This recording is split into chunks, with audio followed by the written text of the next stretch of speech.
नमस्कार साथियों, स्वागत है आपका हमारे विजन आर्ट्स पटना के यूट्यूब चैनल पे।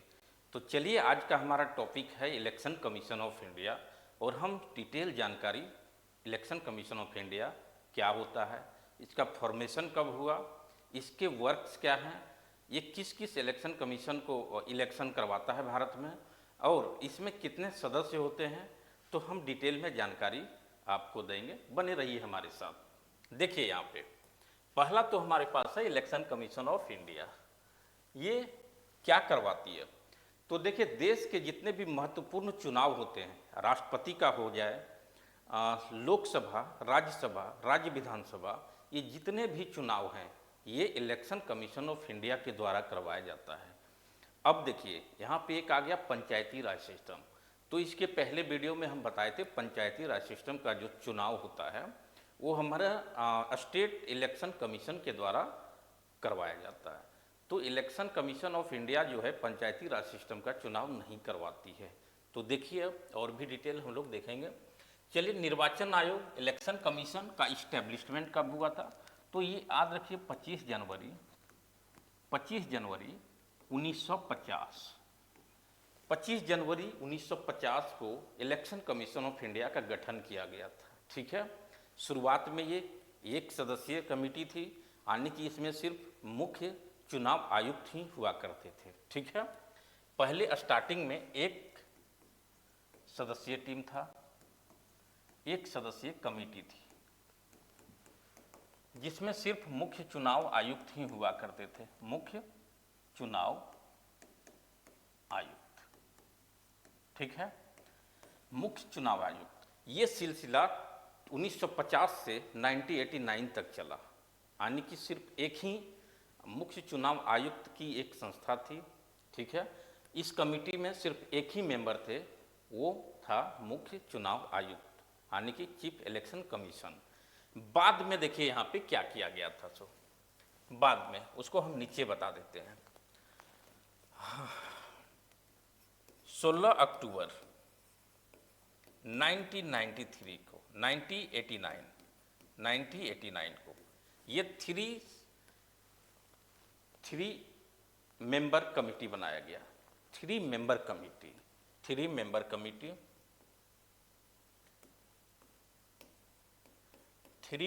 कमेटी कब बना गया था? तो 16 अक्टूबर 1989 को। इसमें क्या क्या थे? तो एक तो थे आपका जो है चीफ इलेक्शन कमीशन,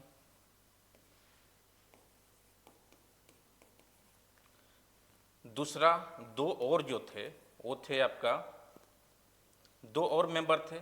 एक तो चीफ इलेक्शन कमीशन जो पहले एक सदस्य थे मुख्य चुनाव आयुक्त, उसके बाद दो और अन्य चुनाव आयुक्त थे। ठीक है, दो अन्य चुनाव आयुक्त, यानी कि थ्री कमेटी मेंबर बनाया गया था। कब? तो 16 अक्टूबर 1989 को थ्री मेंबर कमेटी। एक था चीफ इलेक्शन कमीशन यानी कि मुख्य चुनाव आयुक्त, और दो अन्य चुनाव आयुक्त हुआ करते थे। ठीक है, कब? तो 16 अक्टूबर 1989 से। उसके बाद देखिए, फिर से सेकेंड बार इसको क्या किया गया, फिर से इसको एक सदस्यीय कमेटी बनाया गया, वन मेंबर कमेटी सिर्फ। अब ये कब हुआ?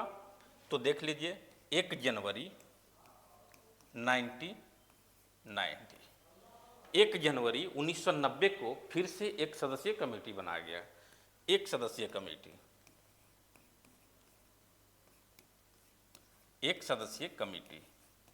बनाया गया।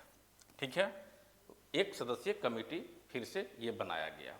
उसके बाद देखिए, फिर से जो है ना, जो शुरुआत में था 25 जनवरी 1950 से कितना 16 अक्टूबर 15 अक्टूबर 1989 तक एक मेंबर कमेटी था, उसी को फिर से लागू कर दिया गया।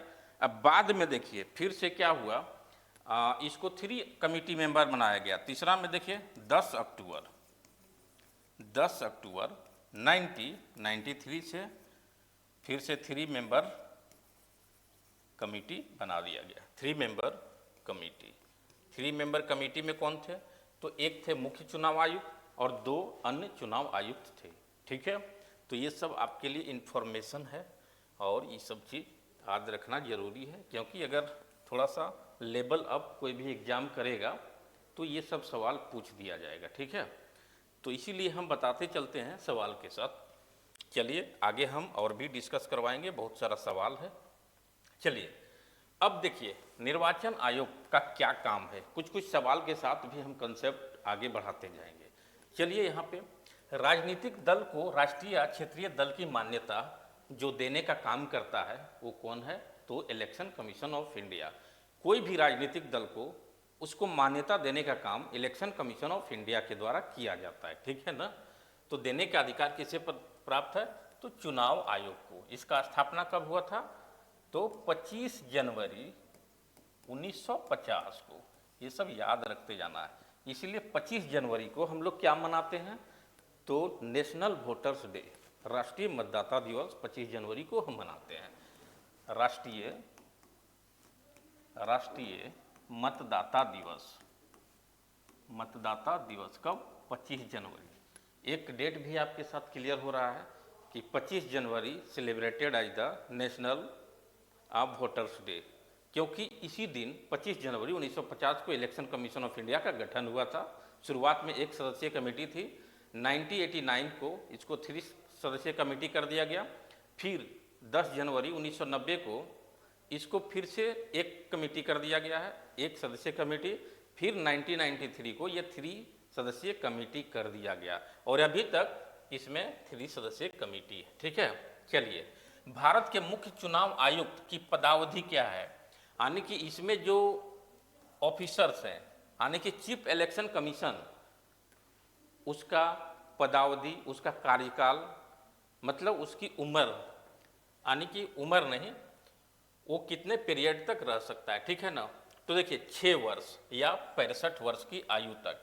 इसका मतलब है वो 6 वर्ष आज से अगर उस पद पे बैठा है तो 6 वर्ष तक उस पद पे रह सकता है। अगर उसका 65 साल हो गया है तब भी उसको क्या करना पड़ेगा, वहाँ से हटना पड़ेगा। तो मैक्सिमम एज कितना है, 65 वर्ष, और मैक्सिमम पीरियड कितना है, 6 साल से ज़्यादा वो नहीं रह सकता है, ठीक है। तो 65 वर्ष ये क्या है, मैक्सिमम एज किसका, तो chief election commission of India का, ठीक है। इसमें जो भी पहले हो उसके अनुसार वो कर सकता है। इसका मतलब है 6 वर्ष या 65 वर्ष। अगर उसका 6 वर्ष पूरा हो गया तब भी उसको हटना पड़ेगा। अगर उसका आयु 65 वर्ष हो गया तब भी उसको हटना पड़ेगा, ठीक है। 65 वर्ष की आयु के बाद वो उस पद पे नहीं रह सकता है। चलिए भारत के मुख्य चुनाव आयुक्त को किसके द्वारा नियुक्त किया जाता है, तो ये प्रेसिडेंट ऑफ इंडिया के द्वारा chief election commission of India को नियुक्त किया जाता है, ठीक है।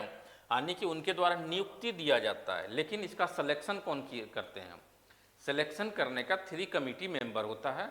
उससे प्रस्ताव पारित होने के बाद वो 3 कमेटी मेंबर जो होता है उसके द्वारा पारित होने के बाद कि नहीं यही इसको हम लोग सपोर्ट कर रहे हैं, उसके बाद राष्ट्रपति के पास जाता है और राष्ट्रपति उस पर सिग्नेचर करते हैं, तभी कोई भी chief election commission of India बनता है, ठीक है, और उसको नियुक्ति किया जाता है। तो उस मेंबर 3 कमेटी मेंबर में कौन होते हैं, 3 कमेटी मेंबर,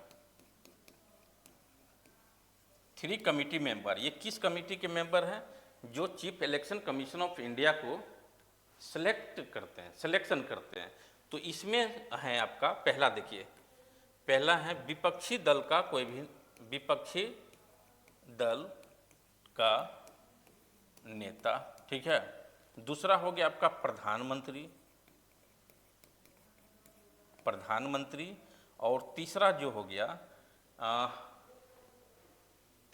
गया आपका हो गया ये क्या बोलते हैं, सुप्रीम कोर्ट के चीफ जस्टिस ऑफ इंडिया। ये तीनों मिल के ठीक है, ये तीनों मिल के किसी भी पर्सन को इलेक्शन कमीशन ऑफ इंडिया के लिए नामित करते हैं और प्रस्ताव राष्ट्रपति के पास भेजा जाता है और राष्ट्रपति उस पर मोहर लगा के उनको अपॉइंट कर देते हैं, ठीक है। तो ये है आपका जाके। चलिए आगे और भी हम लोग सवाल देखते चलते हैं। हाँ, चलिए अब देखिए कुछ इम्पोर्टेंट आर्टिकल से लेके हम लोग बहुत सारा चीज़ इसमें डिस्कस कराएंगे। चलिए यहाँ पे क्या है आर्टिकल, हम तो बताए थे आर्टिकल 324 से लेकर 329 तक कि निर्वाचन आयोग यानी कि इलेक्शन कमीशन ऑफ इंडिया को डिफाइन किया है, ठीक है। तो देखिए अब आर्टिकल 324 क्या कहता है। आर्टिकल 324 क्या कहता है, यहाँ पे देखिए चुनाव कार्य के अधीक्षण, निर्देशन, नियंत्रण की शक्ति चुनाव आयोग में निहित है, ठीक है। इसका मतलब क्या है, आर्टिकल 324 के तहत चुनाव आयोग यानी कि इलेक्शन कमीशन ऑफ इंडिया के जो पावर दिया गया है वो चुनाव कार्य के अधीक्षण यानी कि कैसे चुनाव करवाना है, क्या करना है, किस तरीके से, ये सब गाइडलाइन जारी करेगा, निर्देशन देगा और नियंत्रण करेगा, ठीक है ना। ये सब शक्ति जो है ये किसके पास है, चुनाव आयोग, आर्टिकल 324 के अकॉर्डिंग, ठीक है। ये सब आर्टिकल पूछ लिया जाता है एग्जाम में डायरेक्ट कि आर्टिकल 324 क्या कहता है, ठीक है। तो क्या है ये, चुनाव आयोग के अधीक्षण, निर्देशन और नियंत्रण की शक्ति प्राप्त है। अगला सवाल देखिए आर्टिकल 325 क्या कहता है। ये कहता है विषय वस्तु दिया गया, चुनाव प्रक्रिया में शामिल होने के लिए कोई व्यक्ति धर्म, नस्ल, जाति अथवा लिंग के आधार पर अयोग्य नहीं होगा, ठीक है। यानी कि किसी भी पर्सन को, अगर वो इंडियन है, इंडियन को धर्म, जाति, लिंग नस्ल के आधार पे उस पर अयोग्य नहीं किया जाएगा, यानी कि उसको वोटिंग का अधिकार से वंचित नहीं किया जा सकता है। अभी हमारे देश में वोटिंग का अधिकार जो है 18 साल है। इसके पहले 89 के पहले कितना था, 21 साल था। अभी हम बताएंगे उसके बारे में। चलिए, तो कोई भी पर्सन अगर 18 वर्ष का उम्र हो गया है, 18 वर्ष से बड़ा है, ठीक है, या 18 साल भी हो गया है, तो वो वोट कर सकता है, चाहे वो किसी भी धर्म, जाति, लिंग या मतलब किसी भी धर्म, जाति, लिंग अथवा के आधार पर उसको हटाया नहीं जा सकता है, ठीक है ना। इन्हीं आधारों पर शामिल होने का दावा नहीं कर सकता है, ठीक है। चलिए आर्टिकल 326 अब क्या कहता है, चलिए इसकी विषय वस्तु क्या है, ठीक है। आर्टिकल 324 पढ़े तो 325 पढ़ लिए, 326 देखिए। देखिए यहाँ पे लोकसभा अथवा विधानसभा, ये लोकसभा यहाँ पे कौन चुन के आते हैं, तो एमपी, मेंबर ऑफ पार्लियामेंट में लोकसभा जाते हैं। विधानसभा में कौन जाते हैं, तो एमएलए, एमएलए चुन के, एमएलए का चुनाव जीतने वाले पर्सन चीफ मिनिस्टर के पद के दावेदार होते हैं। लेकिन एमपी, मेंबर ऑफ पार्लियामेंट के चुनाव जीत के जाने वाले लोग प्रधानमंत्री बनने के दावेदार होते हैं, ठीक है। हो सकते हैं, जरूरी नहीं है। चलिए एमएलए यानी कि लोकसभा अथवा विधानसभा के चुनाव वयस्क मताधिकार के आधार पर संपन्न होगी, ठीक है। ये क्या कहता है 326 आर्टिकल, कि लोकसभा अथवा विधानसभा जो स्टेट में है मेरा, वो वयस्क मताधिकार के आधार पे संपन्न होगी। यानी कि उम्र कितना होना था, 18 वर्ष मिनिमम। वही आदमी जो है जिसका उम्र 18 साल है, वही पर्सन वोट दे सकता है किसमें, लोकसभा अथवा विधानसभा के चुनाव में। ये क्या कहता है, आर्टिकल 326 बोलता है, ठीक है। चलिए 27 क्या है, ये आर्टिकल 320, इसकी विषय वस्तु क्या है, विधानमंडल के चुनाव के संबंध में उपबंध करने की संसद की शक्ति। इसका मतलब देखिए यहाँ पे विधानमंडल ये कहाँ पे होता है, स्टेट में होता है। विधानसभा, विधान परिषद, विधानमंडल। चलिए यहाँ पे इसका एक थोड़ा सा देख लेते हैं। स्टेट में ये क्या है, विधानसभा है, विधानसभा, विधान परिषद, ठीक है, और ये आप गवर्नर, राज्यपाल, ठीक है। ये सब तीनों मिलके क्या बनाता है, विधानमंडल, ठीक है, विधानमंडल। और जहाँ विधान परिषद नहीं है वहाँ पे विधानसभा और गवर्नर मिलके विधानमंडल का फॉर्मेशन करता है। तो ऐसे 6 ही स्टेट है हमारे देश में जहाँ पे विधान परिषद भी है, बाकी सभी स्टेट में किसी में भी 6 स्टेट के सिवा नहीं है विधान परिषद, ठीक है। तो वो बाद की बात है। तो चलिए यहाँ पे क्या बोलता है 327, विधानमंडल के चुनाव के संबंध में उपबंध करने की संसद की शक्ति है, ठीक है। यानी कि संसद जो कानून बनाएगा विधानमंडल के चुनाव के लिए वही मान्य होगा, ठीक है। तो वही है यहाँ पे, विधानमंडल के चुनाव के लिए जो संसद कानून बनाएगी वही मान्य होगा, ठीक है। चलिए, आर्टिकल 328 क्या कहता है? राज्य विधायिका का संबंधित राज्य के अंदर चुनाव के संबंध में प्रावधान बनाने की शक्ति है। राज्य विधायिका का संबंधित राज्य के अंदर चुनाव के संबंध में प्रावधान बनाने की शक्ति है, ठीक है। इसका मतलब राज्य विधायिका, विधायिका क्या होता है? MLA। तो विधानसभा का चुनाव कराने के संबंध में प्रावधान बनाने की शक्ति है, ठीक है, आर्टिकल 328 कहता है। चलिए आगे और भी हम देखते हैं। 329 आर्टिकल क्या कहता है, ठीक है। 329 आर्टिकल क्या कहता है? ये कहता है चुनाव संबंधित विषयों में न्यायालयों के हस्तक्षेप पर रोक। यानी कि देखिए यहाँ पे न्यायालय चुनाव संबंधी विषयों की जो ये है, मान ली कि इसमें कोई भी हस्तक्षेप न्यायालय के द्वारा नहीं किया जा सकता है। आर्टिकल 329 कहता है कि चुनाव संबंधी कार्यों में न्यायालय कोई भी हस्तक्षेप नहीं कर सकती है, ठीक है। जब तक जैसे वैसे भी मान लीजिए कि चुनाव में अगर विवाद हो गया है तो उसका तो वर्डिक्ट न्यायालय ही देती है, ठीक है। अगर मान लीजिए राष्ट्रपति के चुनाव में कुछ अनियमितता हो गई या मान लीजिए उसमें कुछ गड़बड़ी हो गया तो उसमें जो है उसका ये न्यायालय के द्वारा ही उसको सॉल्व किया जाता है, ठीक है ना, यानी कि सुप्रीम कोर्ट के द्वारा। लेकिन यहाँ पे है 329 चुनाव संबंधी विषयों में जो भी है उसमें हस्तक्षेप नहीं करेगी कौन? तो न्यायालय, ठीक है। चलिए अब प्रधानमंत्री तथा लोकसभा अध्यक्ष के चुनाव के संबंध में विशेष प्रावधान निरस्त। भारत के मुख्य न्यायाधीश आयुक्त किसके द्वारा नियुक्त किया जाता है? तो राष्ट्रपति के द्वारा। इससे पहले भी हम देख चुके थे, chief election commission of India appointed by the किससे? तो प्रेसिडेंट के द्वारा, ठीक है। आंतरिक दलीय लोकतंत्र का उपयोग कहाँ होता है, ठीक है। आंतरिक दलीय लोकतंत्र का उपयोग कहाँ होता है? वो इंटरनल ये जो होता है ना गवर्नमेंट टाइप का, मान लीजिए कि कोई संस्था है जिसमें कि अंदर जो मान ली किसी को प्रेसिडेंट बना दिया गया कि ये इस कमेटी का प्रेसिडेंट है, तो उस सब का जो है, तो यहाँ पे एक सवाल है कि आंतरिक दलीय लोकतंत्र का उपयोग कहाँ होता है? तो देखिए यहाँ पे दल के अंदर, मान लीजिए बीजेपी के अंदर अगर किसी को प्रेसिडेंट बनाना है तो बीजेपी के अंदर वो आंतरिक दलीय वो एक दल है, उसके अंदर कौन प्रेसिडेंट बनेगा, कौन अध्यक्ष बनेगा, कौन ये बनेगा, तो उस सब का जो है ना, ये देखिए आंतरिक दल चुनाव हेतु जो दल पदाधिकारियों के चयन हेतु समय समय पर होता है, वहीं पे आंतरिक दलीय लोकतंत्र का उपयोग होता है, ठीक है। चलिए अगला सवाल में देखते हैं, संविधान के किस अनुच्छेद के तहत भारत के निर्वाचन आयोग का प्रावधान किया गया है? यानी कि इलेक्शन कमीशन ऑफ इंडिया का प्रावधान किस आर्टिकल के तहत किया गया है? तो आर्टिकल 324, यानी कि भारत में एक इलेक्शन कमीशन हो और वही इलेक्शन कराने का निर्णय ले। बहुत सारा और भी हम देखे थे, तो वो किसके द्वारा किया गया है? आर्टिकल 324, ठीक है। चलिए अगला सवाल हम देखते हैं। अगला सवाल क्या है हमारे पास? हाँ, मुख्य चुनाव आयुक्त को किस प्रकार से उसके पद से हटाया जा सकता है? ये बहुत बड़ी पद है और उसको हटाने के लिए महाभियोग लगाना पड़ता है, ठीक है। तो इतना आसान नहीं है उसको हटाना, तो महाभियोग के तहत मुख्य इलेक्शन कमीशन को हटाना पड़ता है। जैसे प्रेसिडेंट को हटाने के लिए आर्टिकल 61 के तहत प्रेसिडेंट पे क्या लगाया जाता है? इम्पीचमेंट, यानी कि महाभियोग, ठीक है। अगर प्रेसिडेंट को हटाना है तो आर्टिकल 61 के तहत महाभियोग लगा के हटाया जा सकता है, उसका क्राइटेरिया है, ठीक है।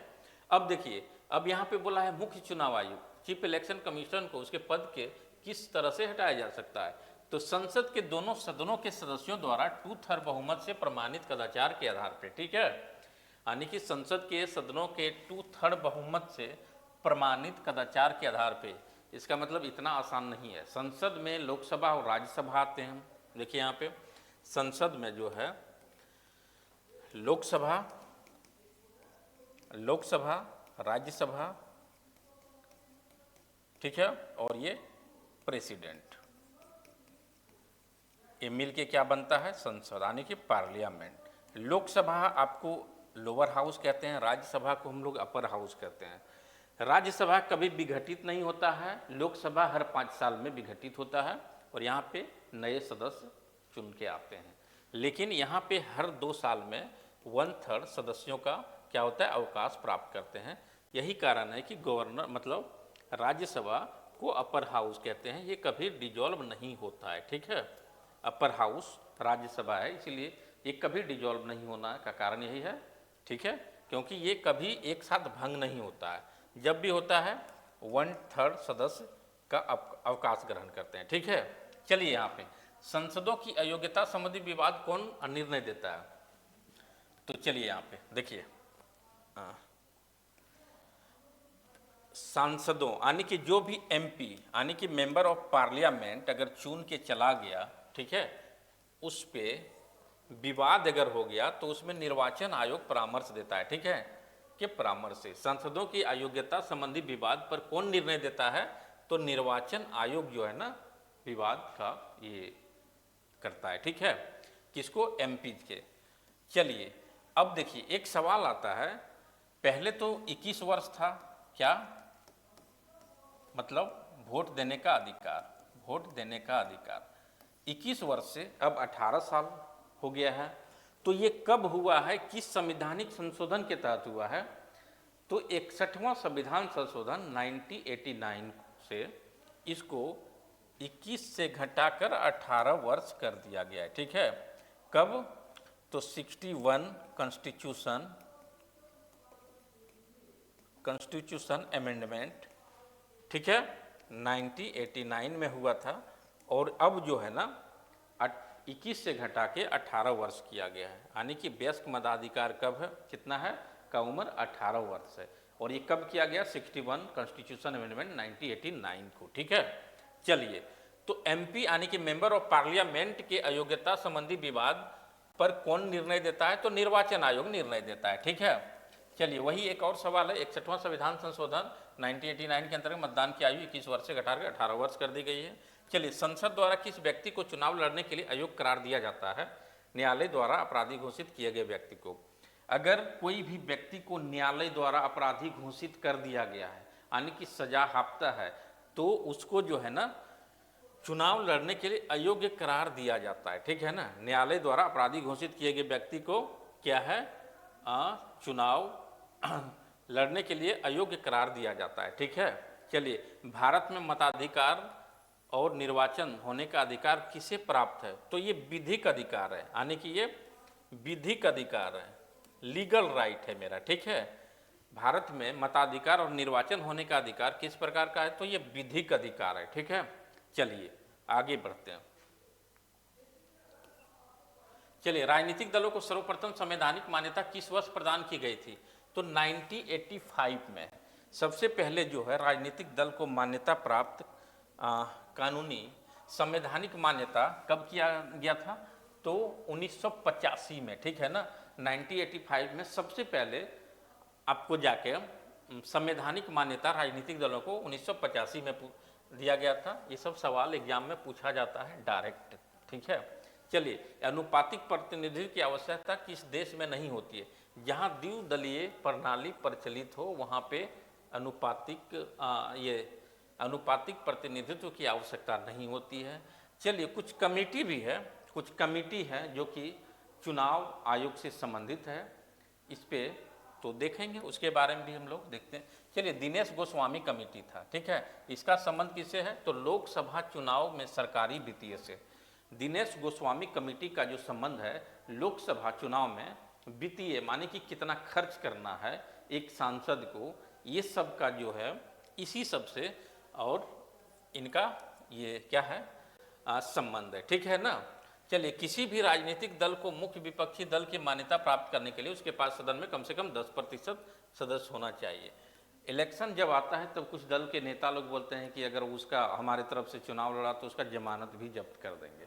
इसका मतलब है अगर कोई भी आदमी इलेक्शन लड़ता है और वो 10% से कम सीट लाता है, मतलब ये लाता है, ठीक है ना, 10% सदस्य होना चाहिए। देखिए यहाँ पे किसी भी राजनीतिक दल को मुख्य विपक्षी दल की मान्यता प्राप्त करने हेतु उसके पास कम से कम 10% सदस्य होना चाहिए, ठीक है, ठीक है, सही बात है।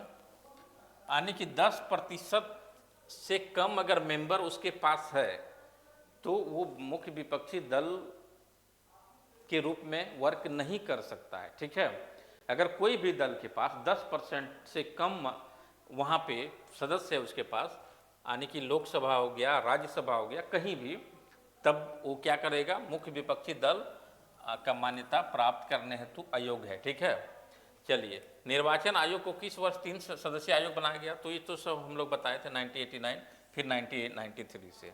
चलिए दल विरोधक अधिनियम कब बना था, तो 15 फरवरी 1985, दल बदल अधिनियम। ठीक है, ये कब बनाया गया, तो 15 फरवरी 1985 को। चलिए निर्वाचन प्रक्रिया का आरंभ राष्ट्रपति द्वारा की गई अधिसूचना से प्रारंभ होता है। सही बात है, यह अधिसूचना जनप्रतिनिधि अधिनियम एक्ट 1951 की धारा 14 के अंतर्गत जारी की जाती है निर्वाचन आयोग के द्वारा। ठीक है, चलिए अगला देखिए,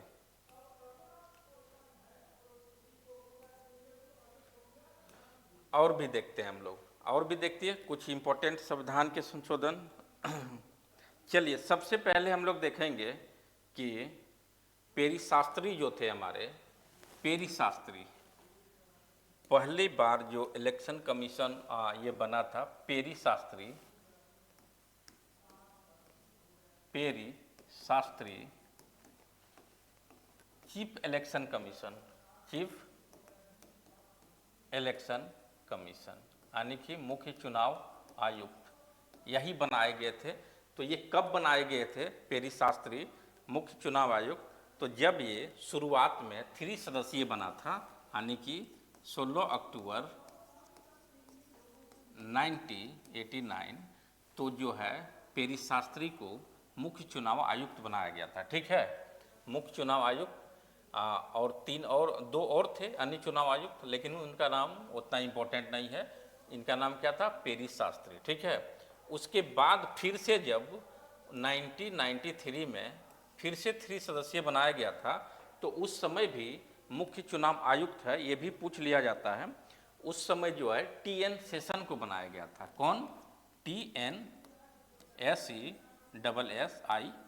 ठीक है, TN सेशन को बनाया गया था।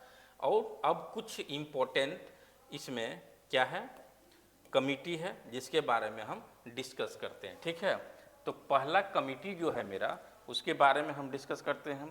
तो चुनाव संबंधित BS Thakur committee, BS Tarkunde committee, पहला है BS टारकुंडे कमेटी।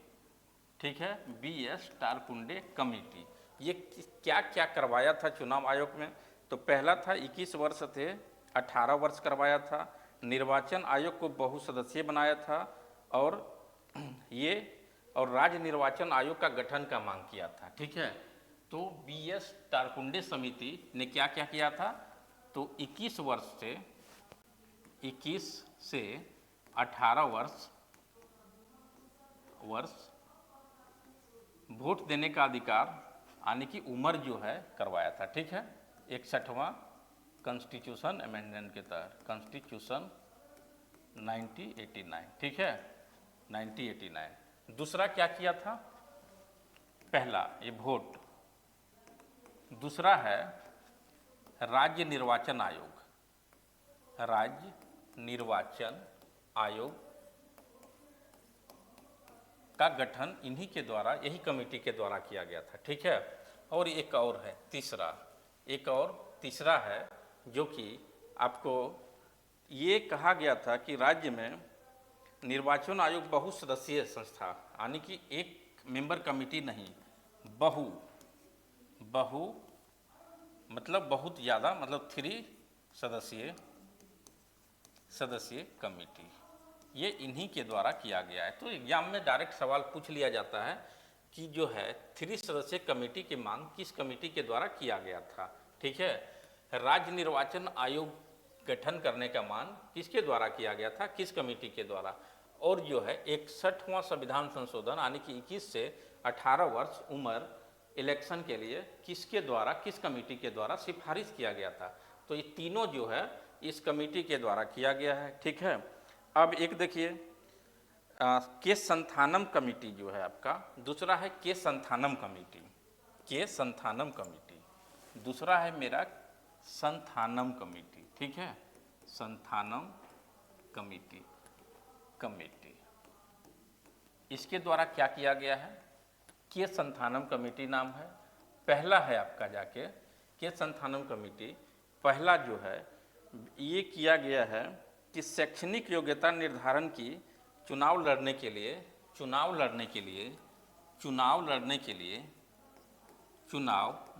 लिए शैक्षणिक योग्यता यानी कि अगर कोई व्यक्ति चुनाव लड़ रहा है तो उसका शैक्षणिक योग्यता कुछ मिनिमम होना चाहिए। इसकी सिफारिश इनके द्वारा किया गया है। किसके द्वारा, के संथानम कमेटी के द्वारा। लेकिन ये अभी लागू नहीं हुआ है, ठीक है ना, ये अभी फेल है, ठीक है।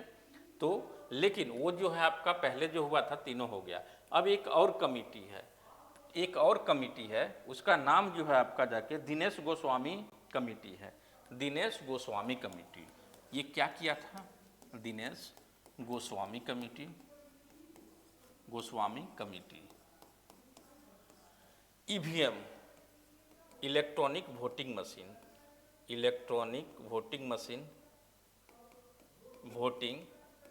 मशीन इनके द्वारा सिफारिश किया गया था। दूसरा है पहचान पत्र हर भारतीयों के लिए, इसका सिफारिश इन्हीं के द्वारा किया गया है, ठीक है। तो ईवीएम भी लागू हो गया और आपका जाके पहचान पत्र भी लागू है हमारे देश में। तो ये दोनों जो है इन्हीं के द्वारा ये सिफारिश किया गया था, ठीक है। तो ये कुछ कमेटी थी जो इलेक्शन कमीशन ऑफ इंडिया के साथ है आने की। तो चलिए अब इस सेशन को हम यहीं तक एंड करते हैं और हम अगला सेशन फिर से आएंगे। तब तक के लिए बने रहिए हमारे साथ। जय हिंद, जय भारत।